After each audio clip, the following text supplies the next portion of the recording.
L'Ecclésiaste chapitre 2. J'ai dit en mon cœur, allons, je t'éprouverai par la joie, et tu goûteras le bonheur.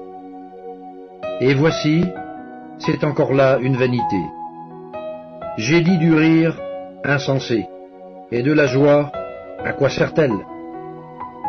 Je résolus en mon cœur de livrer ma chair au vin, tandis que mon cœur me conduirait avec sagesse, et de m'attacher à la folie, jusqu'à ce que je visse ce qu'il est bon pour les fils de l'homme de faire sous les cieux pendant le nombre des jours de leur vie. J'exécutais de grands ouvrages, je me bâtis des maisons, je me plantai des vignes, je me fis des jardins et des vergers, et j'y plantai des arbres à fruits de toute espèce. Je me créai des étangs pour arroser la forêt où croissaient les arbres. J'achetai des serviteurs et des servantes, et j'eus leurs enfants nés dans la maison.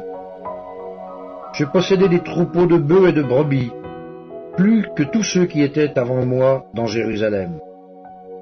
Je m'amassai de l'argent et de l'or, et les richesses des rois et des provinces.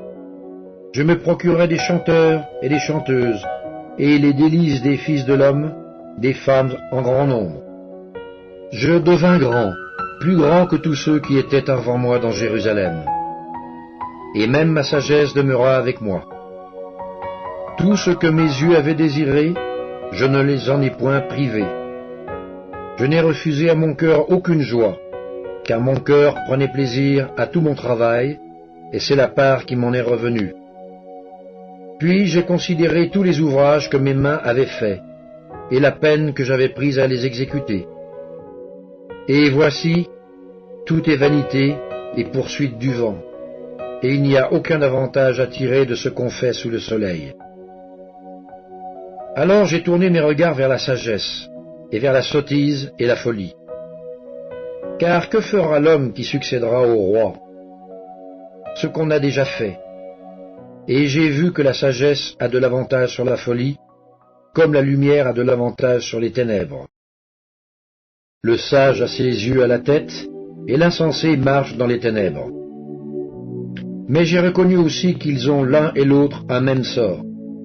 Et j'ai dit en mon cœur, j'aurai le même sort que l'insensé. Pourquoi donc ai-je été plus sage? Et j'ai dit en mon cœur que c'est encore là une vanité. Car la mémoire du sage n'est pas plus éternelle que celle de l'insensé, puisque déjà les jours qui suivent, tout est oublié. Et quoi? Le sage meurt aussi bien que l'insensé. Et j'ai haï la vie, car ce qui se fait sous le soleil m'a déplu, car tout est vanité et poursuite du vent. J'ai haï tout le travail que j'ai fait sous le soleil, et dont je dois laisser la jouissance à l'homme qui me succédera. Et qui sait s'il sera sage ou insensé? Cependant, il sera maître de tout mon travail, de tout le fruit de ma sagesse sous le soleil. C'est encore là une vanité. Et j'en suis venu à livrer mon cœur au désespoir à cause de tout le travail que j'ai fait sous le soleil. Car tel homme a travaillé avec sagesse et science et avec succès, et il laisse le produit de son travail à un homme qui ne s'en est point occupé. C'est encore là une vanité et un grand mal. Que revient-il en effet à l'homme de tout son travail et de la préoccupation de son cœur, objet de ses fatigues sous le soleil? Tous ses jours ne sont que douleur, et son partage n'est que chagrin. Même la nuit son cœur ne repose pas. C'est encore là une vanité. Il n'y a de bonheur pour l'homme qu'à manger et à boire, et à faire jouir son âme du bien-être au milieu de son travail.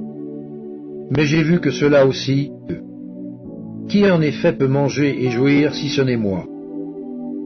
Car il donne à l'homme qui lui est agréable la sagesse, la science et la joie.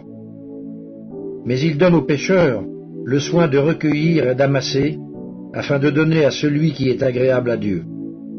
C'est encore là une vanité et la poursuite du vent.